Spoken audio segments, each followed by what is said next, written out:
नमस्कार, मैं ज्योति श्रीवास्तव और आप देख रहे हैं सी न्यूज भारत। वक्त हो चुका है यूपी बुलेटिन का।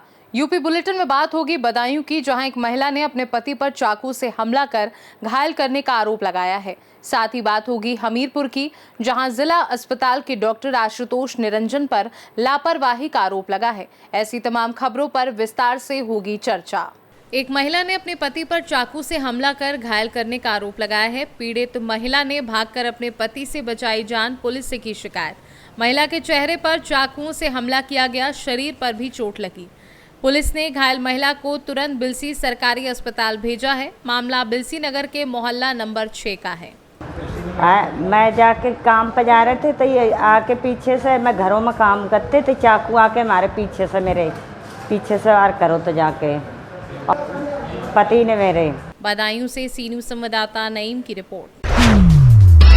जिला अस्पताल के डॉक्टर आशुतोष निरंजन पर लापरवाही का लगा आरोप। परिजनों का आरोप, गलत इंजेक्शन से हुई 9 साल की बच्ची की मौत। इलाज के दौरान बच्ची की मौत पर परिजनों ने रोष जताया है। पिता ने डीएम को ज्ञापन सौंपा, डॉक्टर के खिलाफ कार्यवाही की मांग की। डीएम ने मामले की जांच के लिए टीम गठित करने के निर्देश दिए हैं। मृतक बच्ची हमीरपुर के सुमेरपुर क्षेत्र के इंगोटा गांव की निवासी बताई जा रही है। दिनांक 13 तारीख को मैं सदर हॉस्पिटल में अपनी बच्ची जैनब को लेकर गया था, जिसमें मेरी बच्ची पैदल चलकर मेरे साथ बाइक पर बैठकर हल्के फीवर में मैं इमरजेंसी में दिखाने पहुंचा तो डॉक्टर आशुतोष मौके पर मौजूद थे। उन्होंने मेरी बच्ची को, मैंने उनसे अपनी बच्ची को देखने के लिए निवेदन किया। उन्होंने कहा मैं थोड़ी देर में देखता हूं, तो उन्होंने अपने कोई स्टाफ को साथ में भेजा। उसने बीगो लगा दिया मेरी बच्ची को, बीगो के ज़रिए से पता नहीं कौन सा इंजेक्शन लगा दिया, जिसके कारण मेरी बच्ची की अचानक से हालत बहुत ख़राब हो गई और वो अकड़ने लगी। और मैंने रिक्वेस्ट की तो आशुतोष निरंजन अपना फ़ोन बंद करके भाग गए थे, जिसकी शिकायत मैंने आज माननीय जिलाधिकारी महोदय को अभी दी है। जिलाधिकारी महोदय ने आश्वासन दिया है कि हम इसकी कमेटी बनाकर जांच कराएंगे और उनके खिलाफ कड़ी कार्रवाई कराई जाएगी। आशुतोष निरंजन दरअसल बाहर की प्रैक्टिस के चक्कर में, हॉस्पिटल के बाहर जो ये अपना क्लिनिक चलाते हैं ये लोग, उसके चक्कर से सरकारी अस्पताल के अंदर आम जनमानस के साथ बड़ा भेदभाव भरा रवैया पेश करते हैं, जिसके कारण जब हम जैसे लोगों के साथ ये भेदभाव हो गया और मेरी बच्ची आंखों के देखते देखते 5 मिनट में अकड़ गई और अपना फ़ोन बंद करके मौके से ये फरार हो गया। बहुत निवेदन करने के बाद मैं जब ऊपर दौड़ के पहुंचा तो फिर डॉक्टर प्रजापति जी मौके पर आए और आशुतोष निरंजन द्वारा ऐसा कोई इंजेक्शन लगाया गया कि जिससे उसके ऑर्गन फेल हो गए, जबकि उसका ट्रीटमेंट बच्चे के हिसाब से होना चाहिए। उसने बड़े के हिसाब से कोई ऐसा लगा दिया कि घंटे 2 घंटे उसकी सांसें चलती रहें और मेरी बच्ची अकड़ गई। हालात को बेकाबू देखते हुए हम लोग उसको कानपुर लेके गए, लेकिन कानपुर में डॉक्टर ने कहा कि हमारे हाथ से बेहाथ है, 5% चांस है। फिर भी हमने 2 दिन वेंटिलेटर पर रखाया, जिसके कारण उसकी चांदनी नर्सिंग होम में उसकी मृत्यु हो गई। उसी का ज्ञापन देने माननीय जिलाधिकारी महोदय से मैं निवेदन करने आया था, ताकि ये भेदभाव वाला रवैया, इसके पहले भी कई लोगों की जानें आशुतोष निरंजन द्वारा ली जा चुकी हैं। पता नहीं इसके पास बच्चों वाली डिग्री है भी कि फर्जी डिग्री द्वारा ये अपना क्लिनिक चला रहा है। इसलिए आप सभी पत्रकार साथियों से निवेदन करना चाहूँगा कि इस मामले को इतना ज़्यादा उठाइए कि माननीय मुख्यमंत्री जी इसको संज्ञान में लें और ऐसे नकारात्मक डॉक्टरों को तुरंत सस्पेंड किया जाए और इनके खिलाफ कमेटी बना के जांच की जाए। हमीरपुर से सी न्यूज संवाददाता जितेंद्र की रिपोर्ट। Moradabad railway station gate number 3 के पास लॉ कॉलेज प्रचार वाहन चालक को वाहन चलाते समय सड़क पर अचानक हार्ट अटैक आ गया, जिस कारण वाहन अनियंत्रित होकर डिवाइडर से टकरा गया। वहां यातायात व्यवस्था ड्यूटी पर तैनात मुख्य आरक्षी राजपाल तथा आरक्षी सोनवीर सिंह द्वारा स्थिति को संभालते हुए चालक को सीपीआर दिया गया, जिससे चालक की हालत स्थिर हुई तथा तत्काल एम्बुलेंस बुलवाकर जिला अस्पताल ले जाया गया, जहां डॉक्टरों ने समय रहते प्राथमिक उपचार किया, जिससे चालक की जान बच सकी। इस संबंध में एसएसपी सतपाल अंतल द्वारा कचहरी स्थित अपने कार्यालय पर मुख्य आरक्षी राजपाल तथा आरक्षी सोनवीर सिंह को प्रशस्ति पत्र व 5,000 रुपए का नकद इनाम देकर उत्कृष्ट सेवा हेतु सम्मानित किया गया। सर, एक सोशल मीडिया पर वीडियो वायरल हो रहा है और काफी प्रशंसा यातायात पुलिस की हो रही है। सर, क्या पूरा मामला है और कहाँ का वो वीडियो है? देखिए, कल जनपद मुरादाबाद में लॉ कॉलेज के सामने एक छोटा सा एक्सीडेंट हो जाने की वजह से वहां पर एक जो चालक थे वो बेसिकली उनको हार्ट का इशू हुआ और वो गिर गए। वहाँ पर ट्रैफिक पुलिस के एक हेड कांस्टेबल और कांस्टेबल थे, उनके द्वारा तुरंत स्थिति को संभालते हुए एम्बुलेंस को कॉल किया गया और साथ के साथ में खुद से उस व्यक्ति को सीपीआर दिया गया और जिसकी वजह से उसकी कंडीशन स्टेबल हुई और कंडीशन स्टेबल होने के बाद उसको अस्पताल के लिए रवाना किया गया। वहां से उसका इलाज कराकर और उनको डिस्चार्ज कराया गया।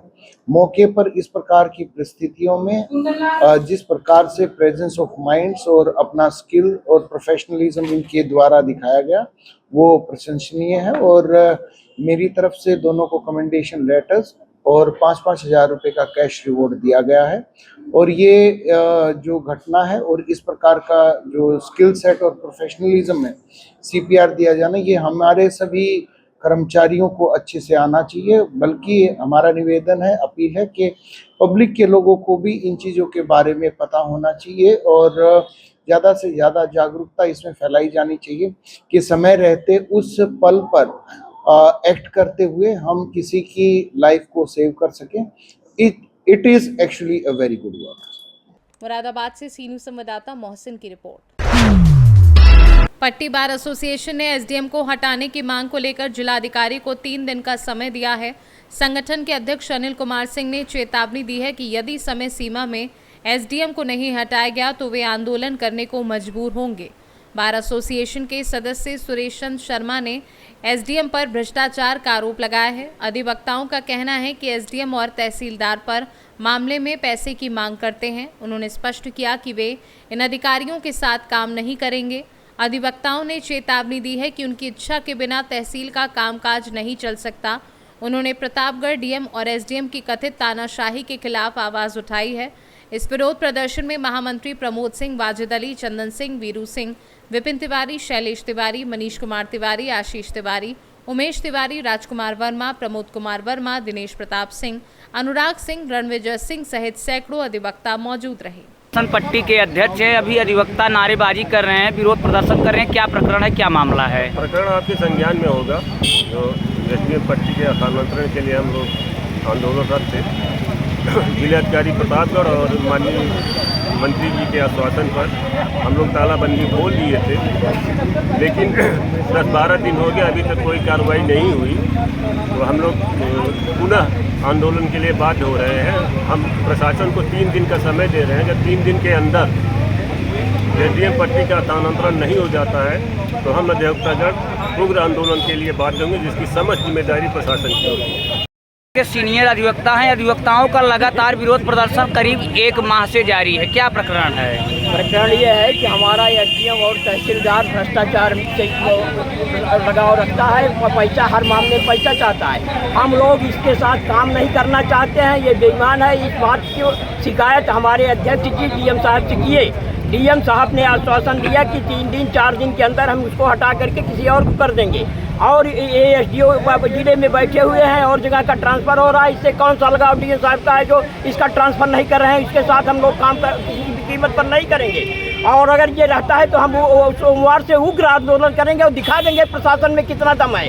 हम चाहेंगे तो तहसील चलेगी, नहीं चाहेंगे तो नहीं चलेगी। डीएम साहब की तानाशाही और एसडीएम की तानाशाही नहीं चलेगी। आप चाहते हैं कि एसडीएम को हटाया जाए? एसडीएम को तत्काल हटाया जाए, नहीं तो बहुत बड़ा नुकसान हो रहा है। जरूरी है। एसडीएम अधिवक्ताओं के विरोध में है, भ्रष्टाचार से युक्त है। ये हमेशा बेईमानी करता है, पैसा लेता है, घूसखोर है। प्रतापगढ़ पट्टी से सीनू संवाददाता अभिषेक वर्मा की रिपोर्ट। खबर शाहजहांपुर से है, जहां थाना तिलहर क्षेत्र के ग्राम विकरनपुर में पीड़ित मुर्शीद पुत्र मासूख खां व निवासी ग्राम विकरनपुर द्वारा राष्ट्रीय सामाजिक न्याय जनहित की बुलंद आवाज संगठन के कार्यकर्ताओं को बताया कि 11 जून को मस्जिद से नमाज पढ़कर निकला, तभी बच्चों में विवाद को लेकर गांव के ही जुल्फिकार उर्फ गुड्डू पुत्र याकूब खां व इमरान खां पुत्र मफी खां व खुशाल खां पुत्र जुल्फिकार उर्फ गुड्डू व जावेद पुत्र रफीक ने गंदी गालियां देते हुए जुल्फिकार ने अपने नाजायज तमंचे की नोक पर मारपीट की। शोर शराबा सुनकर पीड़ित के परिवार के कई लोग बचाने दौड़े, तभी पीड़ित के चचेरे भाई तहरूब खां पर जान से मारने की नियत से उक्त जुल्फिकार उर्फ गुड्डू ने अपने तमंचे से फायर किया, जो मिस हो गया। आगे क्या कुछ कहा पीड़ित ने, आइए सुनवाते हैं। जी क्या नाम है आपका, कहाँ के रहने वाले? आज जो सीओ तिलर को जो आपने प्रार्थना पत्र दिया है, क्या समस्या थी आपकी? अपना नाम बताओ पहले। मेरा नाम मुर्शिद खान है, मैं ग्राम बिक्रमपुर का रहने वाला हूँ।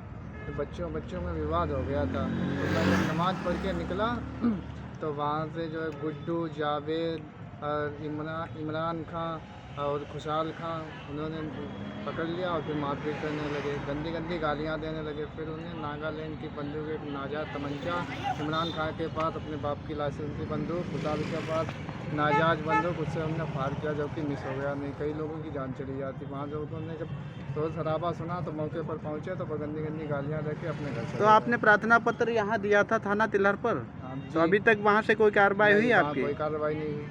तो आप क्या चाहते हैं? हम कार्रवाई चाहते हैं उनके ऊपर। जी क्या नाम है आपका? मोहम्मद मारूफ खान।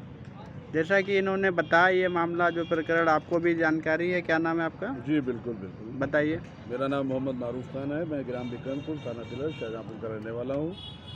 और जुमे के दिन की 11 तारीख जुमे का दिन था, जुमे के दिन की घटना है। और मैं और मेरा भाई नमाज़ पढ़कर निकल रहा था और जुल्फ़िकार खां और उनका बेटा खुशहाल जो पहले से घात लगाए हुए बैठे थे, उनके साथ में जो है जावेद थे, जावेद खां पुत्र श्री रफ़ीक खां और इमरान खां पुत्र शफ़ीक खां।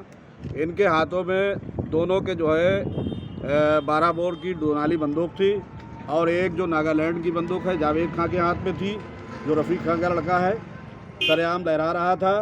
और देखते ही देखते जो है जुल्फ़िकार खां पुत्र श्री याकूब खां ने जो है जान से मारने की नीयत से तमंचा से फायर किया।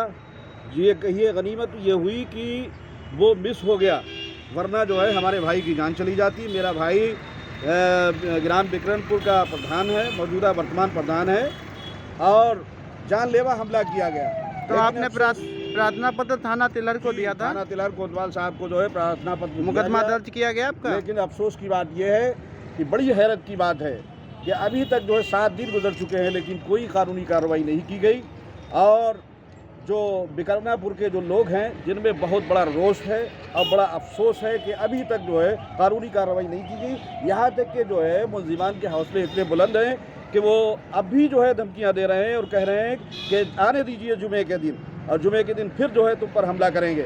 तो आप क्या चाहते हैं शाहजहाँपुर? अब ये चाहते हैं कि महोदय से निवेदन है और मैं चाहता हूँ श्री कोतवाल साहब, सीओ साहब से मेरी गुजारिश है कि मुलजिमान के ख़िलाफ़ सख्त से सख्त कार्रवाई की जाए, जिससे कि जो है हमारे समाज में भय का जो माहौल है वो ख़त्म हो सके। जी आज सीओ जो तिलहर हैं, इनको आपने राष्ट्रीय सामाजिक न्याय जनहित की बुलंद आवाज़ एक सामाजिक संगठन से आपने जो एक सूचना पत्र दिया है, क्या मामला था और किस संबंध में? 11/7/2025 को बिक्रमपुर गांव में एक घटना घटित हुई थी, जो बच्चों के विवाद में, और ये बताते हैं मुर्शीद खां, इनके ऊपर हवाई फायर किया गया था। इन्होंने संबंधित तिलहर थाने में प्रार्थना पत्र दिया था, लेकिन इनकी किसी तरह की कोई सुनवाई नहीं हुई है। ये मामला राष्ट्रीय सामाजिक न्याय जनहित की बुलंद आवाज़ हमारा एक सामाजिक संगठन है, हम लोगों तक पहुंचा। तो आज सीओ तिलहर को हम लोगों ने अपने संगठन की तरफ से एक प्रार्थना पत्र ज्ञापन दिया है कि इन लोगों के साथ न्याय हो और जो आरोपी हैं उन पे कठोर कार्रवाई हो, कड़ी से कड़ी। अगर इन लोगों की कार्रवाई नहीं होती, आपका संगठन क्या करेगा? तो हम लोग बहुत बड़ा आंदोलन करेंगे। हमारे संगठन में कम से कम 500-600 लोग हमारे साथ हैं। हम लोग बहुत बड़ा आंदोलन के लिए, अगर इन लोगों को न्याय नहीं मिलता है तो हम अपने संगठन को लेकर सड़क पर उतरेंगे। शाहजहांपुर से सी न्यूज़ संवाददाता फसाद खान की रिपोर्ट। फिलहाल के लिए यूपी बुलेटिन में बस इतना ही। देश दुनिया की बाकी खबरों को जानने के लिए आप देखते रहिए सी न्यूज़ भारत।